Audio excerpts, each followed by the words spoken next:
विकसित भारत संकल्प यात्रा जो पूरे देश भर के अंदर चलेगी। कार्यकर्ताओं को एक उत्साह मिला है, एक बूस्ट मिला है जी। कि आने वाले चुनाव के अंदर कैसे हमें आगे बढ़ना है। इस यात्रा को लेकर कविता जैन जी की क्या भागीदारी रहने वाली है और कितना इसमें अपने आप को झोंक देने वाले हैं आप? ये देश और प्रदेश की जनता को लेकर है और एक संकल्प लेना है कि हम विकसित भारत की श्रेणी में आए। तो निश्चित रूप के अंदर इसके अंदर मेरा भी अहम योगदान एक देश के नागरिक के रूप में होना है। इस बार कविता जैन जी का चेहरा सामने होगा या राजीव जैन जी का? कि हमारे जो इलाके की जनता ने कविता राजीव को कभी अलग से नहीं देखी, किस्मत और भाग्य और जो पार्टी तय करे।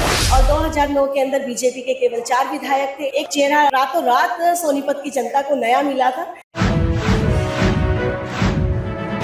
फिर से स्वागत है हरियाणा आज कंचन टीवी के इस कार्यक्रम में। कविता जैन जी हमारे साथ है। संगठन की बैठक से जस्ट बाहर निकले हैं, क्या वो लेकर निकले मैडम? काफी सारे कागज वागज लेकर निकले हैं, बैठक में क्या मिल गया?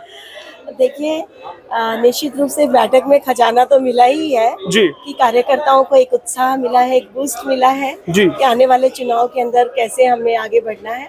और फिलहाल तो जैसे केंद्र और प्रदेश सरकार को 9 वर्ष पूरे हो गए हैं, तो विकसित भारत संकल्प यात्रा जो पूरे देश भर के अंदर चलेगी, तो उसी के मद्देनजर ये बैठक थी कि किस तरह से हरियाणा के अंदर भी 1 दिसंबर से लेकर 26 जनवरी तक ये यात्रा होने वाली है। जी। तो ये यात्रा का स्वरूप होगा, कैसे जन जन तक हम सभी से संपर्क करेंगे कि केंद्र सरकार और प्रदेश सरकार ने इस 9 साल के अंदर किस तरह से देश में और प्रदेश में परिवर्तन जी। लाया है। इस यात्रा को लेकर कविता जैन जी की क्या भागीदारी रहने वाली है और कितना इसमें अपने आप को झोंक देने वाले हैं आप?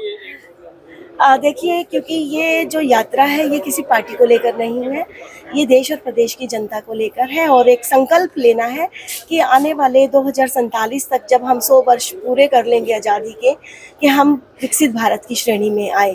तो निश्चित रूप के अंदर इसके अंदर मेरा भी अहम योगदान एक देश के नागरिक के रूप में होना है और एक भारतीय जनता पार्टी के कार्यकर्ता के रूप में होना है। यानी 2024-2029 से आगे आप बढ़ गए हैं, 2047 तक आपने तय कर लिया कि भाजपा रहेगी। देखिए, मैंने भाजपा का ये नहीं कहा कि चुनाव की दृष्टि से, मैंने ये कहा कि हर नागरिक ये संकल्प लेकर आगे बढ़े, अपनी गतिविधियां, अपना कार्य, अपने सोचने का ढंग, किस तरह से हमने राष्ट्र के लिए काम करना है, देश के विकास में भागीदारी सुनिश्चित करनी है। और मैं तो ये समझती हूँ कि एक छोटे से छोटा व्यक्ति भी, चाहे वो एक टीचर भी है, एक मजदूर भी है, उसका भी एक विकसित भारत के अंदर एक अहम योगदान है। अगर हम अर्थव्यवस्था की भी बात करें तो आज हम 5 ट्रिलियन जैसे इकोनॉमी की बात की, आज हम 5 में से अभी एक नया सर्वे आया कि 4थे नंबर पे हम लोग आ गए हैं।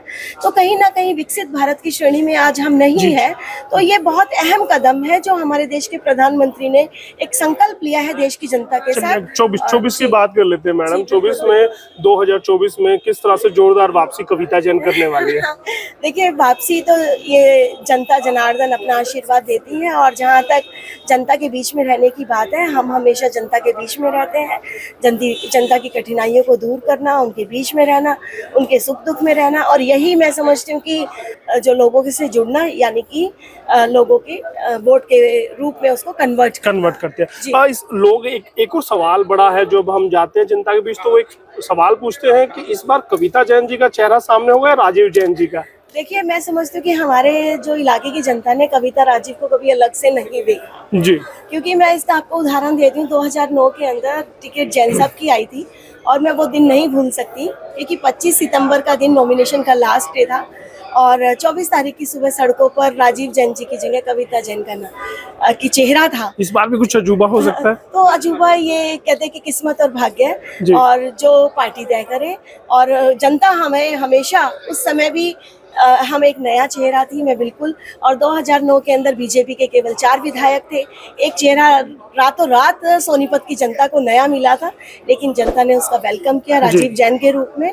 तो हम अलग नहीं हैं, पूर्ण रूप से तैयार है। पूर्ण रूप से तैयार है। बहुत बहुत धन्यवाद कंचन टीवी से बात करने के लिए। Thank you ji, thank you. Kavita Jain ji बड़े आश्वस्त हैं वो यात्रा को लेकर भी, और उसके बाद वो कहते हैं कि 2024 को और अपनी तैयारियों को लेकर भी। आपकी क्या राय है? कमेंट करके नीचे बताइएगा और लगातार कंचन टीवी हरियाणा के साथ बने रहिए।